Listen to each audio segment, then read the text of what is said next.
Stop and listen, because the most important part of this story is not the buzzwords flying across social media, it's what is actually confirmed and what is still being worked out, especially if you're a senior, a retiree, or someone living on Social Security, pensions, or any fixed monthly income. Headlines are shouting about a new executive order push tied to the current administration and something being branded as dividend stimulus checks, and that has left people split between excitement, anxiety, and total confusion. Here's the twist. This conversation is about separating verified information from exaggerated claims, because some sources are overstating what's happening while others are dismissing something that could genuinely help millions of Americans. So let's slow the noise down and focus on what is being discussed in official terms, what has been formally acknowledged, what remains under review, and how the practical impact could land on older Americans in real-life, everyday budgeting terms. When you hear executive order confirmed, what that points to is a documented directive framework describing how future economic relief could be structured around national revenue, domestic investment returns, and federal cost savings. It does not mean checks are already printed, and it does not mean deposits are already scheduled. What it does mean is that a policy direction is on paper, and it opens the door to dividend-style payments rather than the more familiar one-time stimulus checks. That word dividend matters because it signals a different philosophy. Instead of borrowing trillions the way earlier stimulus programs did, the concept focuses on redistributing gains connected to domestic production, energy development, tariff collections, and efficiencies inside the federal budget. In simple terms, a dividend is money paid out from gains or savings, and the stated goal here is to reward Americans, especially seniors and working families, without adding long-term debt pressure. Think of it like a company that performs well and then shares a portion of its profits with shareholders. The proposal applies a similar idea to government operations by suggesting that if policies generate new revenue or reduce wasteful spending, then a portion of those gains could be returned directly to the American people. This is framed as a return tied to what taxpayers have invested in this country over decades, not as charity, not as welfare, and not as a handout. Now, why are seniors at the center of this discussion? Because older adults are often the most exposed to inflation, rising healthcare bills, property taxes, higher insurance costs, and sudden spikes in food prices, and fixed incomes do not stretch the way wages sometimes can. When costs rise for working people, some can pick up extra shifts, negotiate a raise, or change jobs, but retirees typically do not have those levers, which means every increase in prices comes straight out of a budget that cannot easily expand. Policymakers understand that when prices climb faster than Social Security cost of living adjustments, seniors can fall behind, and that gap is the type of pressure dividend-style relief is meant to address. Another reason seniors are being discussed as a practical priority is accessibility and speed. Past stimulus programs often centered on working-age households, dependents, and tax filers, and many retirees felt left out or uncertain about eligibility, with some seniors missing out entirely because they no longer filed tax returns, and the system wasn't designed with them in mind. Under this newer framework, existing benefit recipients, including Social Security retirees, disability recipients, and survivors, are positioned as early consideration categories because their records are already verified and routinely updated, and the infrastructure to reach them quickly and accurately already exists, making them a logical group to prioritize if payments are ever approved for distribution. There is also a moral and practical argument emphasized in the discussion. Seniors contributed throughout their working lives, paid into Social Security, paid taxes, and helped build the economy that younger generations benefit from. So sharing economic gains with those who laid the foundation is presented as recognition and fairness, not a giveaway. Now let's get very clear about what is confirmed and what is not, because this is where misinformation thrives. What has been confirmed is the policy direction and the authorization to explore dividend-based relief mechanisms, with official documentation outlining the framework, the philosophy, and possible funding sources. What has not been confirmed are payment amounts, final eligibility rules, or deposit timing, so anyone pushing exact dollar figures or claiming precise paydays is speculating. That doesn't mean relief is imaginary. It means the structure is still being finalized through the normal process of budget review, legal assessment, and administrative planning. There is also a common fear that this could replace Social Security or change your monthly benefits, and the stated answer is no. If dividend payments are approved, they would be separate from your Social Security check. They would not reduce retirement benefits. They would not replace cost of living adjustments, and they would not be treated as earned income for tax purposes. The point is supplemental relief, meaning it would arrive in addition to what you already receive, with existing benefits remaining protected and unchanged, which matters because fear spreads fast, and many seniors worry that accepting extra help could jeopardize the benefits they rely on. Pension questions come up constantly as well, and the explanation is that pensions are included in the broader concern, but indirectly. Private and public pensions are not issued by the federal government the way Social Security is, so the government cannot directly control pension amounts or timing. Yet the purpose of dividend relief is to offset rising costs that many pensions do not adjust for.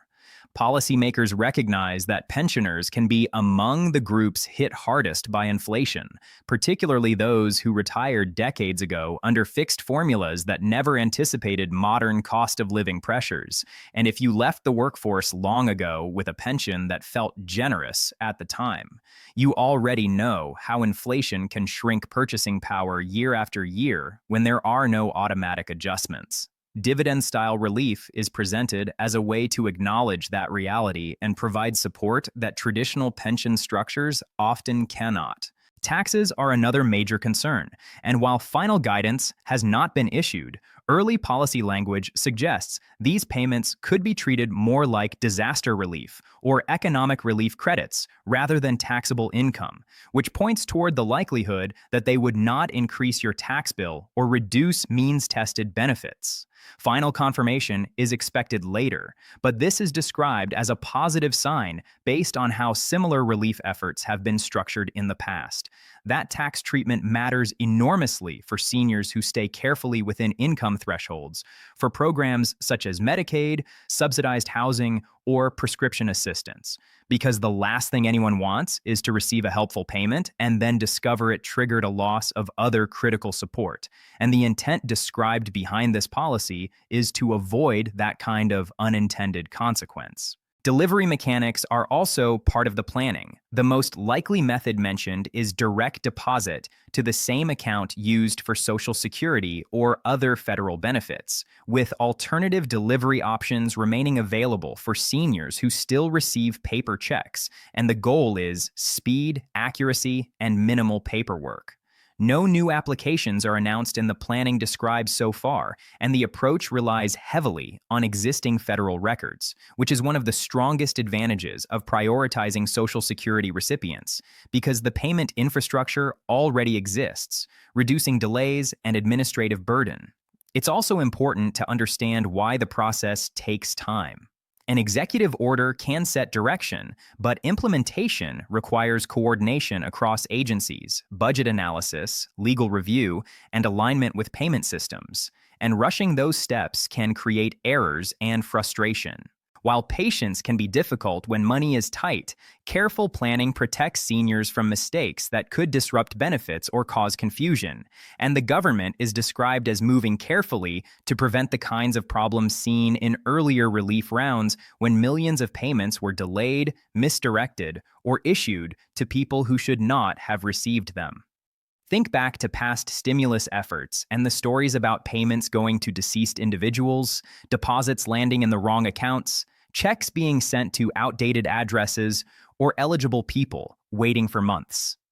Those failures are often tied to rushed implementation without strong systems, and learning from that experience means taking the time to do it correctly, even if it feels slow. Right now, the most practical step for seniors is to make sure personal information is accurate, including banking details, mailing address, and benefit records, because many delays are caused not by eligibility issues, but by outdated data. If you've moved recently, changed banks, or updated any personal details, it's important that the Social Security Administration has the correct information, because a simple update can prevent major delays later. As this develops, the smartest approach is to stay grounded in facts instead of reacting to rumors, because headlines are designed to grab attention, not explain nuance, and the reality tends to be more measured but potentially more promising in the long run. Dividend-style relief reflects a shift in how economic support could be delivered, particularly for retirees who have contributed for decades, and it is framed as a possible longer-term approach to sharing national prosperity with the people who helped create it, rather than a short-term bandage. At the same time, realistic expectations are essential. This is supplemental by nature, not foundational, and seniors should not build their monthly budget around money that has not been confirmed and received, even while staying prepared to benefit if it is approved. Another urgent issue that must be said out loud is scams, because whenever the words stimulus or government payments start trending, scammers come rushing in, sending fake messages that claim you must confirm information or pay a fee to receive money. That is never how federal benefits work. The government does not charge fees to issue benefits, and it does not request sensitive personal information through unsolicited calls, texts, or emails. So be cautious of anyone who contacts you first with a link or a demand for urgent action. If someone says you need to verify your social security number, bank account, or other personal details to receive a payment, treat it as a scam. End the contact, delete the message, and do not engage, because fraud relies on urgency and confusion to push people into quick decisions. Legitimate communications about benefits come through official mail or secure portals that you access directly. And if you are unsure, contact the Social Security Administration using a number you look up yourself, not one handed to you in a suspicious message. Protecting your information is part of protecting your financial security, because stability is not only about what you receive, it's also about what you prevent from being stolen. From a practical standpoint, seniors can focus on 3 priorities. Keep records current with Social Security and any benefit agencies. Review monthly expenses to identify where rising costs are squeezing the budget. And follow reliable updates rather than emotionally charged rumors.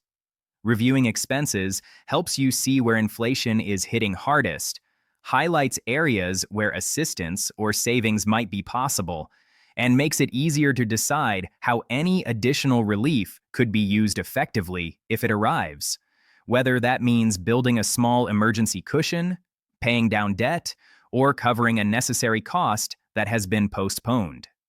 It also helps to remember that executive actions do not operate in a vacuum.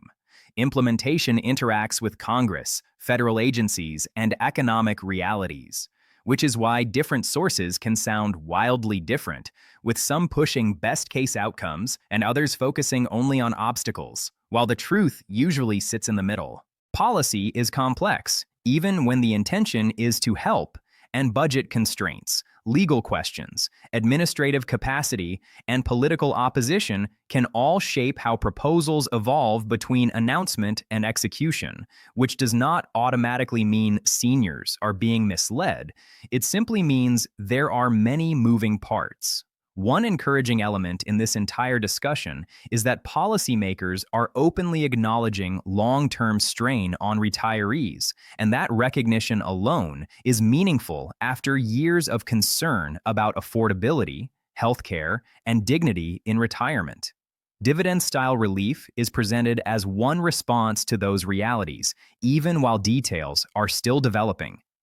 If you are retired, disabled, or living on a fixed income, Calm attention to confirmed information is your strongest tool because right now, no changes are described as being made to your existing benefits, and that stability matters. You can breathe, plan, and wait for official clarity without assuming what you rely on is being taken away, because this discussion is about potential additional support, not cancellation.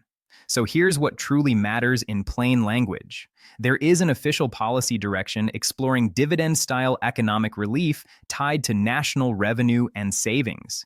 It does not replace Social Security or pensions. No final payment amounts or timing are confirmed. Seniors are central to the debate because fixed incomes collide with rising living costs, and your best defense is accurate information, strong scam awareness, and steady attention to verified facts. You earned your retirement through decades of work and contribution, and staying informed helps protect what you built. With patience, clear verification, and calm preparation, you place yourself in the best position to benefit from any approved relief while safeguarding the benefits you already receive. Char count 18,940.